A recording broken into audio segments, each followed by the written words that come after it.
The Voyage of the Dawn Treader by C.S. Lewis, performed by Katie Seaframe. Chapter 3. The Lone Islands. "Land in sight!" shouted the man in the bows. Lucy, who had been talking to Rince on the poop, came pattering down the ladder and raced forward. As she went, she was joined by Edmund, and they found Caspian, Drinian, and Reepicheep already on the forecastle. It was a coldish morning, the sky very pale, and the sea very dark blue with little white caps of foam, and there, a little way off on the starboard bow, was the nearest of the lone islands, Falmouth, like a low green hill in the sea, and behind it, further off, the grey slopes of its sister, Dawn. "Same old Falmouth, same old Dawn," said Lucy, clapping her hands.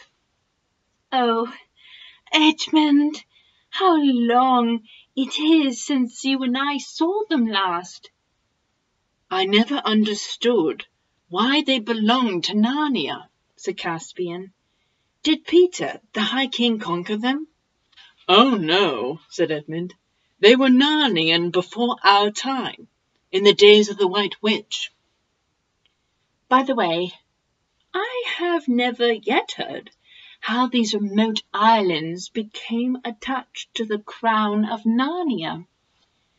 If I ever do, and if the story is at all interesting, I may put it in some other book. "Are we to put in here, sire?" said Drinian. "I shouldn't think it would be much good landing on Falmouth," said Edmund. "It was almost uninhabited in our days, and it looks as if it's the same still. The people lived mostly on Dawn, and a little on Avra. That's the third one. You can't see it yet. They only kept sheep on Falmouth." "Then we'll have to double that cape, I suppose," said Drinian, "and land on Dawn. That will mean rowing."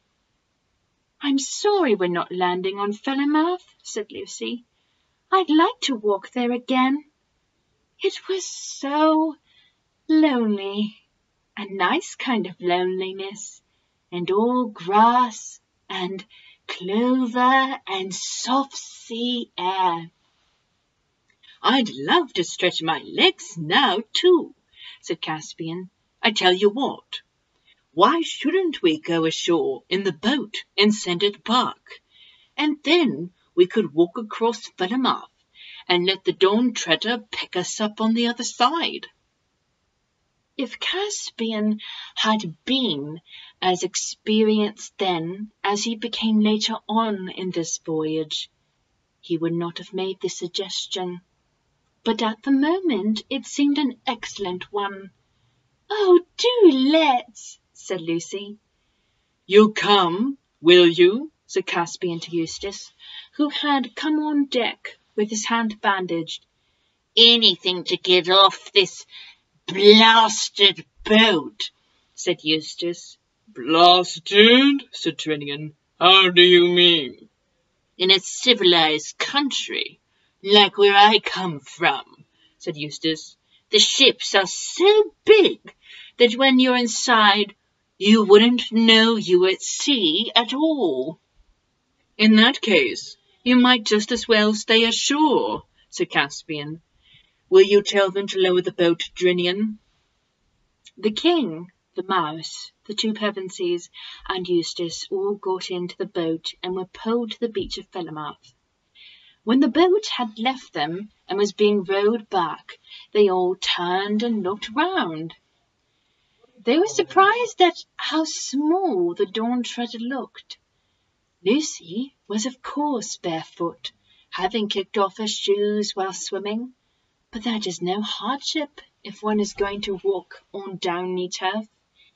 It was delightful to be ashore again, and to smell the earth and grass, even if at first the ground seemed to be pitching up and down like a ship, as it usually does for a while if one has been at sea. It was much warmer here than it had been on board, and Lucy found the sand pleasant to her feet as they crossed it. There was a lark singing. They struck inland and up a fairly steep hill, though a low hill. At the top, of course, they looked back, and there was the Dawn Treader, shining like a great bright insect and crawling slowly northwestward with her oars. Then they went over the ridge and could see her no longer. Dawn now lay before them, divided by Falmouth by a channel about a mile wide. Behind it and to the left lay Avra. The little white town of Narrow Haven on Dawn was easily seen. "Hello, what's this?" said Edmund suddenly. In the green valley to which they were descending, 6 or 7 rough-looking men, all armed, were sitting by a tree. "Don't tell them who we are," said Caspian. "And pray your majesty, why not?" said Reepicheep, who had consented to ride Lucy's shoulder. "It just occurred to me," replied Caspian, "that no one here can have heard from Narnia for a long time. It's just possible they may not still acknowledge our overlordship, in which case it might not be quite safe to be known as the king." "We have our swords, sire," said Reepicheep. "Yes, Reep, I know we have," said Caspian. "But if it is a question of reconquering the 3 islands, I prefer to come back with a rather larger army." By this time they were quite close to the strangers, one of whom, a big black-haired fellow, shouted out, "A good morning to you." "And a good morning to you," said Caspian. "Is there still a governor of the Lone Islands?" "To be sure there is," said the men. "Governor Gumpus. His sufficiency is at Narrow Haven. But you'll stay and drink with us?" Caspian thanked him, though neither he nor the others much liked the look of their new acquaintance, and all of them sat down. But hardly had they raised their cups to their lips when the black-haired man nodded to his companions, and as quick as lightning all of the 5 visitors found themselves wrapped in strong arms. There was a moment's struggle, but all the advantages were on one side, and soon everyone was disarmed and had their hands tied behind their backs, except Reepicheep, writhing in his captor's grip and biting furiously. "Careful with that beast, Tux," said the leader. "Don't damage him. He'll fetch the best price of the lot, I shouldn't wonder." "Coward! Poltroon!" squeaked Reepicheep. "Give me my sword and free my paws if you dare!" "Phew!" whistled the slave merchant, for that is what he was. "It can talk? Well, I'd never did. Blowed if I'd take less than 200 crescents for him." The Calorman crescent, which is the chief corn in those parts, is worth about 1/3 of a pound. "So that's what you are," said Caspian. "A kidnapper and a slaver. I hope you're proud of it." "No, no, no, no," said the slaver. "Don't you start any jaw. The easier you take it, the pleasanter all round, see? I don't do this for fun. I've got my living to make as anyone else." "Where will you take us?" asked Lucy, getting the words out with some difficulty.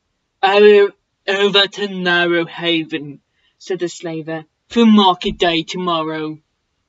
"Is there a British consul there?" asked Eustace. "Is there a witch?" said the man. But long before Eustace was tired of trying to explain, the slaver simply said, "Well, I've had enough of this jabber. The mouse is a fair treat, but this one would talk the hind leg of a donkey. Off we go, mates." Then the 4 human prisoners were roped together, not cruelly but securely, and made to march down to the shore. Reepicheep was carried. He had stopped biting on a threat of having his mouth tied up, but he had a great deal to say, and Lucy really wondered how any man could bear to have the things said to him which were said to the slave dealer by the mouse. But the slave dealer, far from objecting, only said, "Go on," whenever Reepicheep paused for breath, occasionally adding, "It's as good as a play," or "Blimey, you can't help but almost thinking it knows what it's saying," or "Was it one of you who trained it?" This so infuriated Reepicheep that in the end the number of things he thought of saying all at once nearly suffocated him, and he became silent. When they got down to the shore that looked towards dawn, they found a little village and a long boat on the beach, and, lying a little further out, a dirty, bedraggled-looking ship.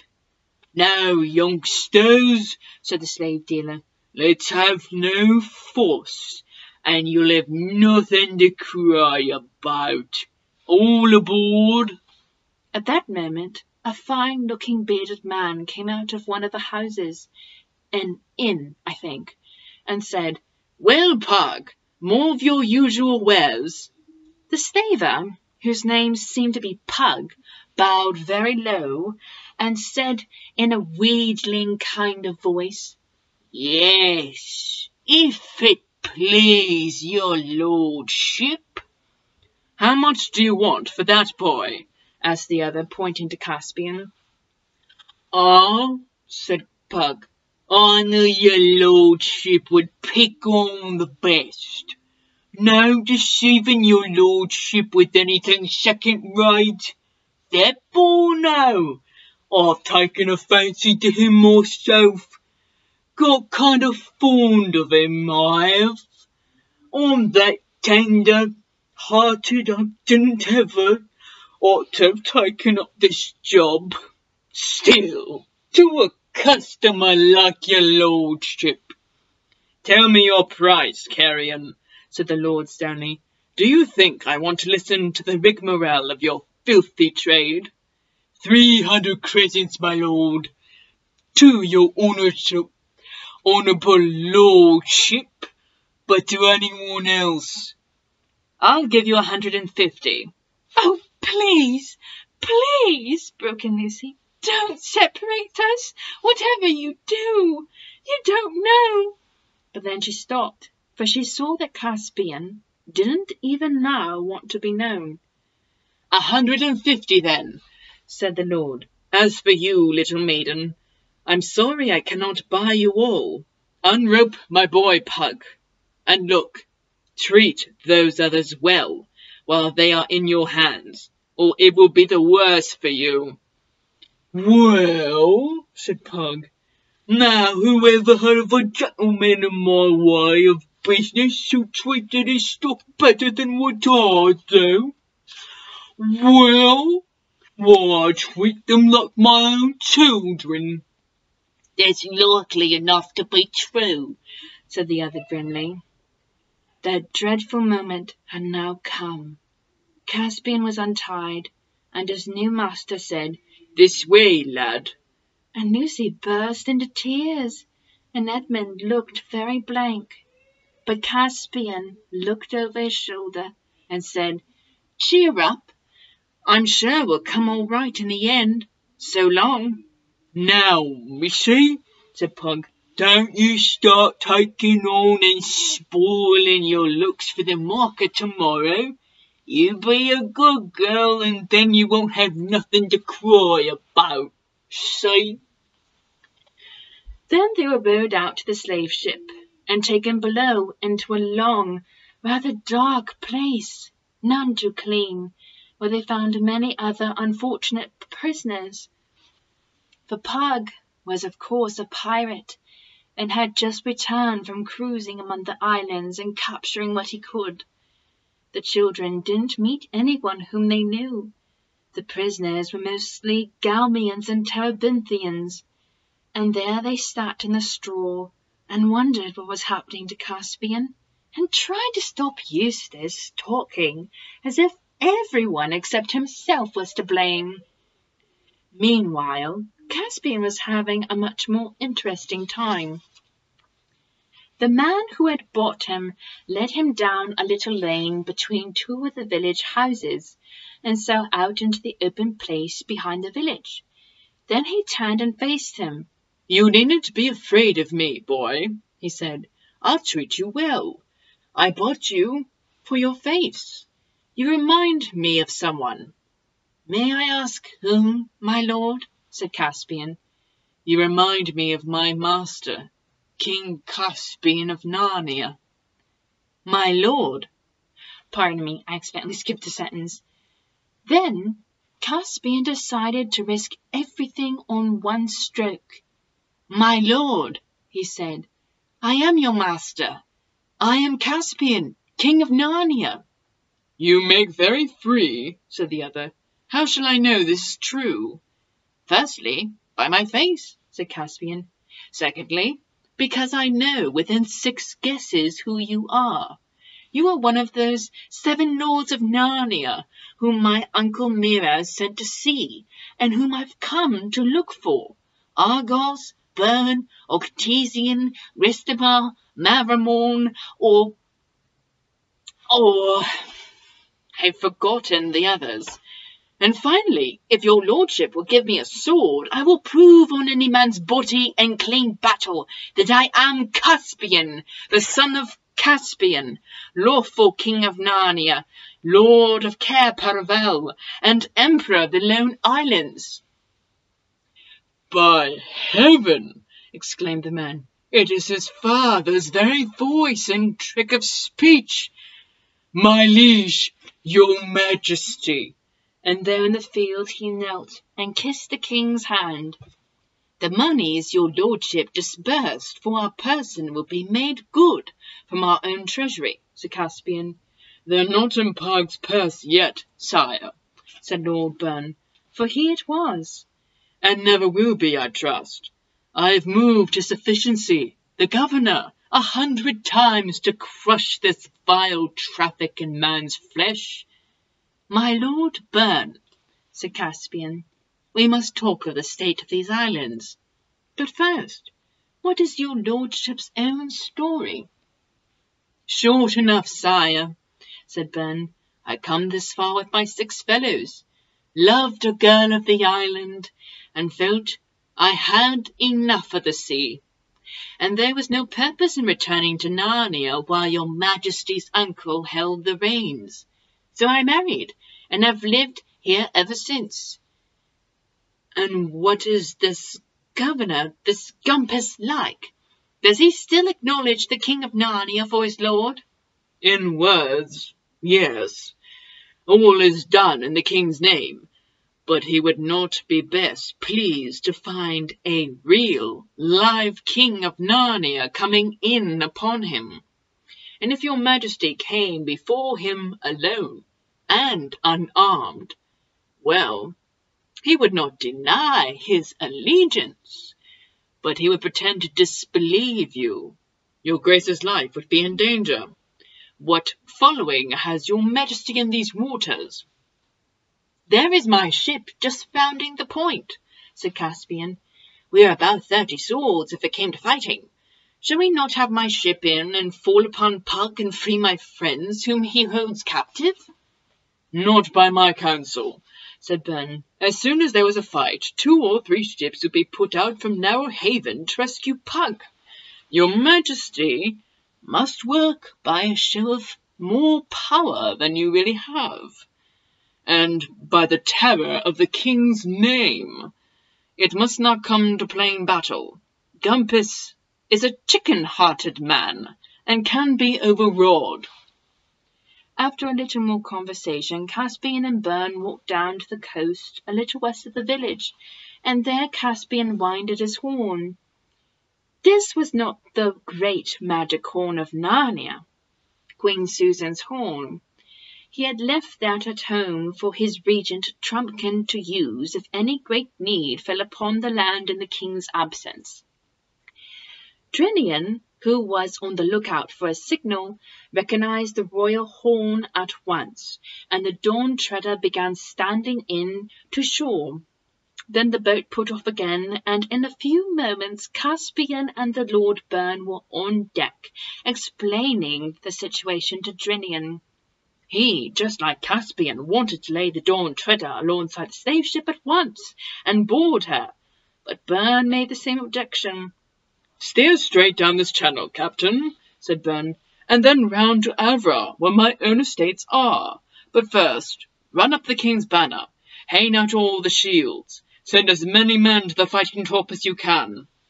And about 5 bow-shots hence, when you get open sea on your port bow, run up a few signals." "Signals? To whom?"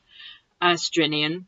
"Why, to all the other ships we haven't got, but which it might be well that Gumpus thinks we have." "Oh, I see," said Trinian, rubbing his hands. "And they'll read our signals. What shall I say? Whole fleet round the south of Avra and assemble at—" "Bern said Lord Bern. "That will do excellently. Their whole journey, if there were any ships, would be out of sight from Narrowhaven." Caspian was sorry for the others, languishing in the hold of Pug's slave ship, but he could not help finding the rest of that day enjoyable. Late in the afternoon, for they had to do all by oar, having turned to starboard round the north-east end of Dawn, and port again round the point of Avra, they entered into a good harbour on Avra's southern shore, where Bern's pleasant lands sloped down to the water's edge. Bern's people, many of whom they saw working in the fields, were all free men, and it was a happy and prosperous fief. Here they all went ashore and were royally feasted in a low-pillared house overlooking the bay. Bern and his gracious wife and merry daughters made them good cheer. But after dark, Bern sent a messenger over by boat to Dawn to order some preparations. He did not say exactly what for the following day. End of chapter 3.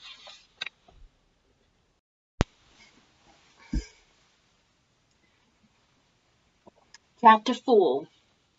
What Caspian Did There.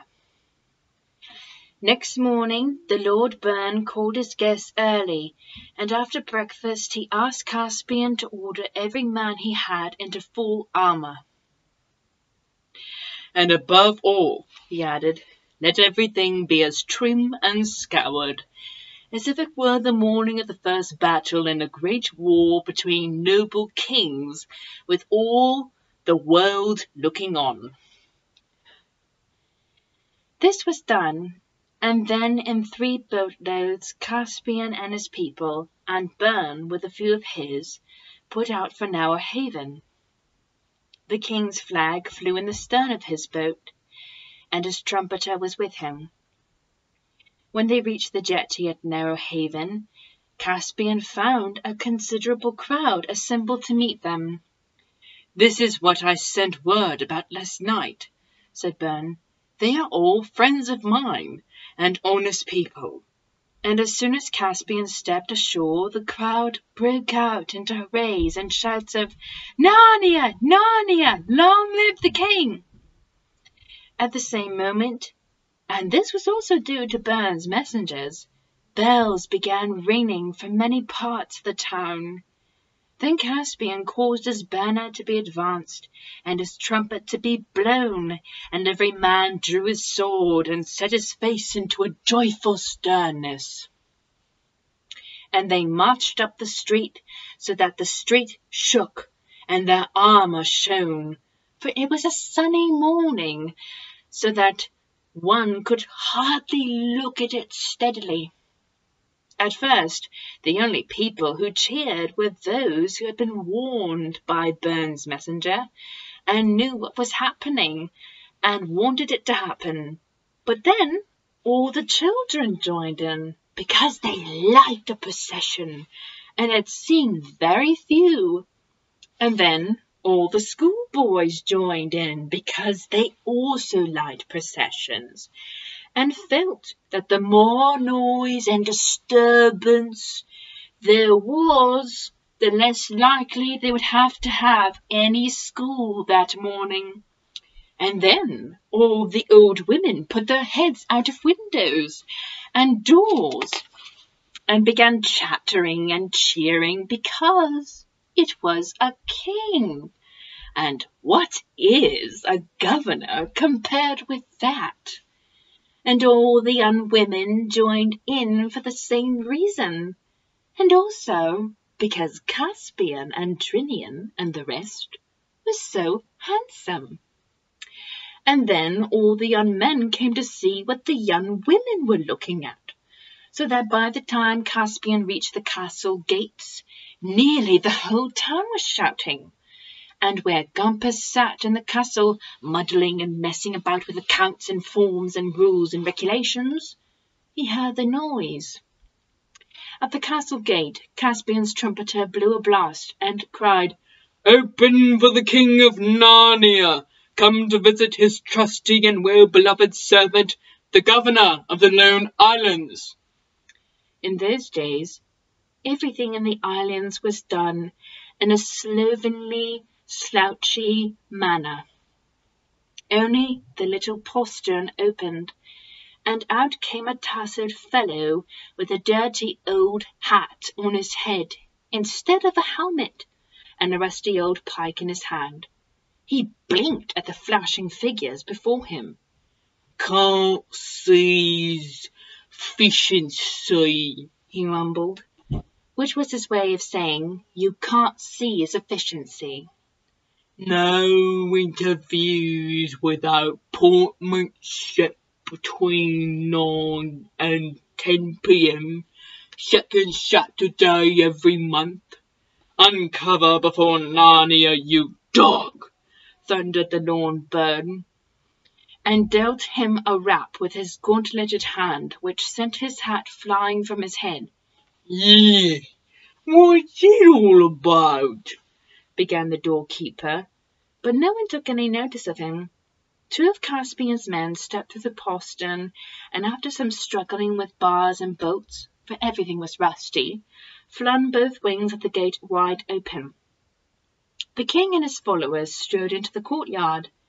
Here a number of the governor's guards was lounging about, and several more, they were mostly wiping their mouths, came tumbling out of various doorways. Though their armour was in a disgraceful condition, these were fellows who might have fought if they had been led or had known what was happening. So this was the dangerous moment. Caspian gave them no time to think. "Where is the captain?" he asked. "I am, more or less, if you know what I mean," said a languid and rather dandified young person, without any armour at all. "It is our wish," said Caspian, "that our royal visitation to our realm of the Lone Islands should, if possible, be an occasion of joy, and not of terror to our loyal subjects. If it were not for that, I should have something to say about the state of your men's armour and weapons. As it is, you are pardoned.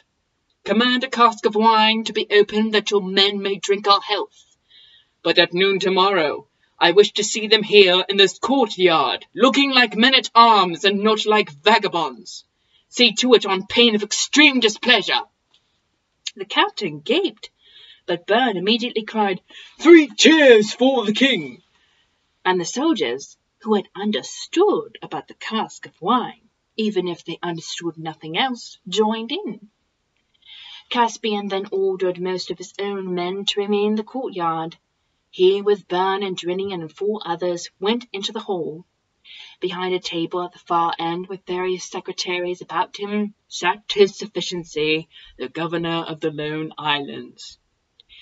Gumpas was a bilious-looking man with hair that had once been red and was now mostly grey. He glanced up at the strangers,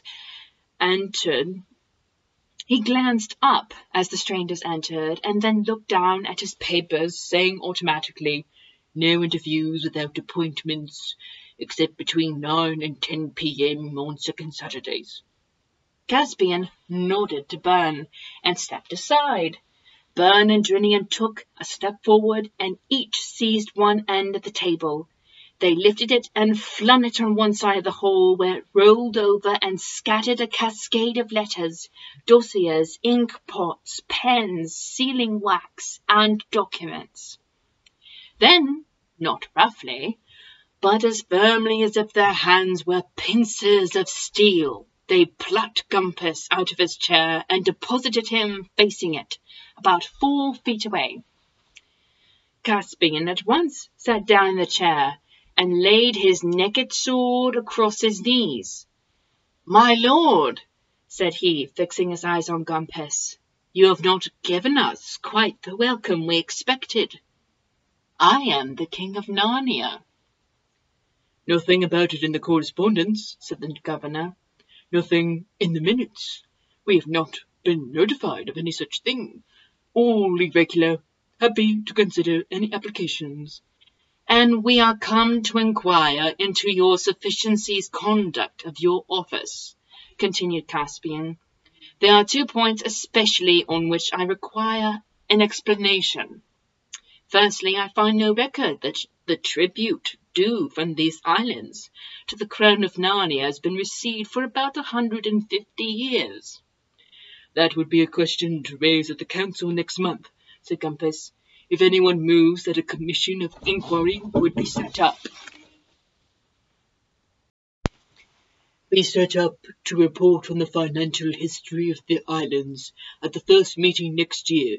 Why then, I also find it very clearly written in our laws," Caspian went on, "that if the tribute is not delivered, the whole debt has to be paid by the governor of the Lone Islands, out of his private purse." At this, Gumpas began to pay real attention. "Oh, that's quite out of the question," he said. "It's an economic impossibility. Your Majesty must be joking." Inside, he was wondering if there were any way of getting rid of these unwelcome visitors. Had he known that Caspian had only 1 ship and 1 ship's company with him, he would have spoken soft words for the moment, and hoped to have them all surrounded and killed during the night.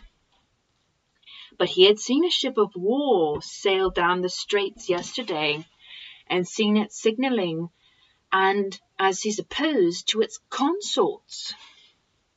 He had not then known it was the king's ship, for there was not wind enough to spread the flag out and make the golden line visible, so he had waited further developments. Now he imagined that Caspian had a whole fleet at Bernstead. It would never have occurred to Gumpas that anyone would walk into Narrow Haven to take the islands with fewer than 50 men. It was certainly not at all the kind of thing he could imagine doing himself. "Secondly," said Caspian, "I want to know why you have permitted this abominable and unnatural traffic in slaves to go up here, contrary to the ancient custom and usage of our dominions." "Necessary, unavoidable," said his sufficiency. "An essential part of the economic development of the islands, I assure you. A present burst of prosperity depends on it. What need have you of slaves? For export, your majesty. Sell 'em to Colorman mostly, and we have other markets. We have a great centre of the trade. Excuse me, men. We are a great centre of the trade. In other words, said Caspian, you don't need them. Tell me what purpose they serve except to put money into the pockets of such as Pug. Your majesty's tender years, said Gumpus with what was meant to be a fatherly smile, hardly makes it possible that you should understand the economic problem involved. I have statistics, I have graphs, I have... Tender as my years may be, said Caspian, I believe I understand the slave trade from within quite as well as your sufficiency, and I do not see that it brings into the islands meat, or bread, or beer, or wine, or timber, or cabbages, or books, or instruments of music, or horses, or armour, or anything else worth having. But whether it does or not, it must be stopped. But that would be putting the clock back, gasped the governor. Have you no idea of progress, of development? I have seen them both in an egg, said Caspian. We call it going bad in Narnia. This trade must stop. I can take no responsibility for any such measure, said Gumpus. Very well, then, answered Caspian. We relieve you of your office. My Lord Burn, come here. And before Gumpus quite realized what was happening, Burn was kneeling with his hands between the king's hands and taking the oath to govern the Lone Islands in accordance with the old customs, rites, usages, and laws of Narnia. And Caspian said, I think we have had enough of governors, and made Burn a duke, the Duke of the Lone Islands. As for you, my lord, he said to Gumpus, I forgive you your debt for the tribute. But before noon tomorrow, you and yours must be out of the castle, which is now the Duke's residence. Look here, this is all very well, said one of Gumpus's secretaries. But suppose all of you gentlemen stop play acting, and we do a little business. The question before us really is... The question is, said the Duke, whether you and the rest of the rabble will leave without a flogging or with one. You may choose which you prefer. When all this had been pleasantly settled, Caspian ordered horses, of which there were few in the castle, though very ill-groomed, and he, with Burn and Drinian and a few others, rode out into the town and made for the slave market. It was a long, low building near the harbour, and the scene which they found going on inside was very much like any other auction. That is to say, there was a great crowd, and Pug, on a platform, was roaring out in a raucous voice, Now, gentlemen, lot 23, fine Terebinthian agriculture labourer, suitable for the mines or the galleys, under 25 years of age, not a bad tooth in his head. Good brawny fellow, take off his shirt tacks and let the gentleman see. There's muscle for you. Look at the chest on him. 10 crescents for the gentleman in the corner. You must be joking, sir. 15, 18. 18 is bid for lot 23. Any advance on 18? 21. Thank you, sir. 21 is bid. But Pug stopped and gaped when he saw the mail-clad figures who had clanked up to the platform. On your knees, every one of you, to the King of Narnia, said the Duke. Everyone heard the horses jingling and stamping outside, and many had heard some rumour of the landing and the events at the castle. Most obeyed. Those who did not were pulled down by their neighbours. Some cheered. Your life is forfeit, Pug, for laying hands on our royal person yesterday, said Caspian. But your ignorance is pardoned. The slave trade was forbidden in all our dominions quarter of an hour ago. I declare every slave in this market free. He held up his hand to check the cheering of the slaves and went on. Where are my friends? That dear little girl and nice gentleman, said Pug with an ingratiating smile. Ingratiating smile, actually. Why, they were snapped at once. We're here, Caspian, cried Lucy and Edmund together. And, at your service, sire, piped Rupercheap from one corner. They had been sold, but the men who had bought them were staying to bid for other slaves, and so they had not yet been taken away. The crowd parted to let the three of them out, and there was great hand-clasping and greeting between them and Caspian. Two merchants of Calormen at once approached. The Calormen have dark faces and long beards. They wear flowing robes and orange-coloured turbans. They are wise, wealthy, courteous, cruel, and ancient people. They bowed most politely to Caspian and paid him long compliments, all about the fountains of prosperity, irrigating the gardens of prudence and virtue, and things like that. But of course, what they wanted was the money they had paid. That is only fair, sirs, said Caspian. Every man who has bought a slave today must have his money back. Pug, bring out your takings to the last minim. A minim is the 40th part of a crescent. Does your good majesty mean to beggar me? Whined Pug. You have lived on broken hearts all your life, said Caspian, and if you are beggared, it is better to be a beggar than a slave. But where is my other friend? Oh, him? Said Pug. Oh, take him and welcome. Glad to have him off my hands. I've never seen such a drug in the market in all my born days. Priced him at 5 crescents in the end, and even so nobody have him. Threw him in for free with other lots, and still no one would have him. Wouldn't touch him. What look at him.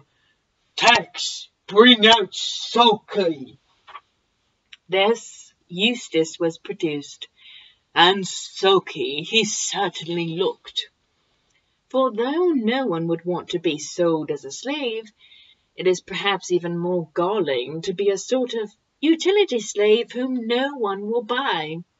He walked up to Caspian and said, I see, as usual, but enjoying yourself somewhere while the rest of us were prisoners?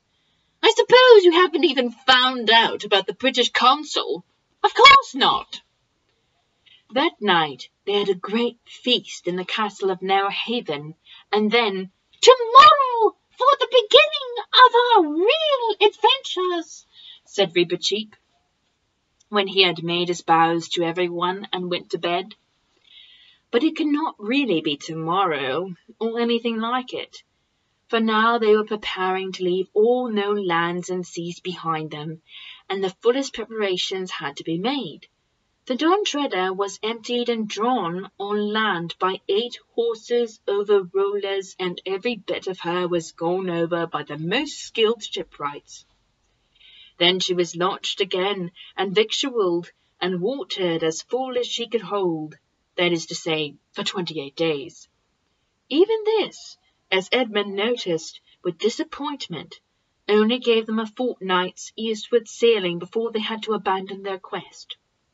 While all this was being done, Caspian missed no chance of questioning all the oldest captains whom he could find in Narrowhaven, to learn if they had any knowledge or even any rumours of land further to the east.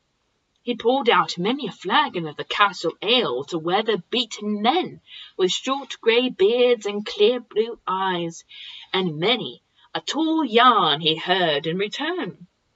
But those who seemed the most truthful could tell of no lands beyond the lone islands, and many thought that if you sailed too far east, you would come into the surges of a sea without lands that swelled perpetually round the rim of the world. And that, I reckon, is where your Majesty's friends went to the bottom. The rest had only wild stories of islands inhabited by headless men, floating islands, water spouts, and a fire that burned along the water. Only one, to Reepicheep's delight, said, "And beyond that, Iceland country. But that's beyond the end of the world, and you can't get there." But when they questioned him, he could only say that he heard it from his father. Byrne could only tell them he had seen his 6 companions sail away eastward, and that nothing had ever been heard of them again. He said this when he and Caspian were standing on the highest point of Havre, looking down on the eastern ocean. "I've often been up here of a morning," said the Duke, "and seen the sun come up out of the sea, and sometimes it looked as if it were only a couple of miles away.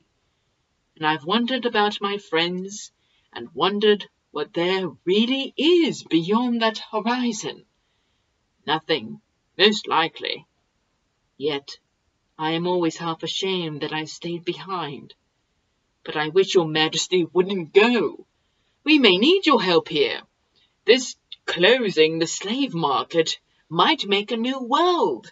War with Calormen, as what I foresee. My liege, think again." "I have an oath, my Lord Duke," said Caspian.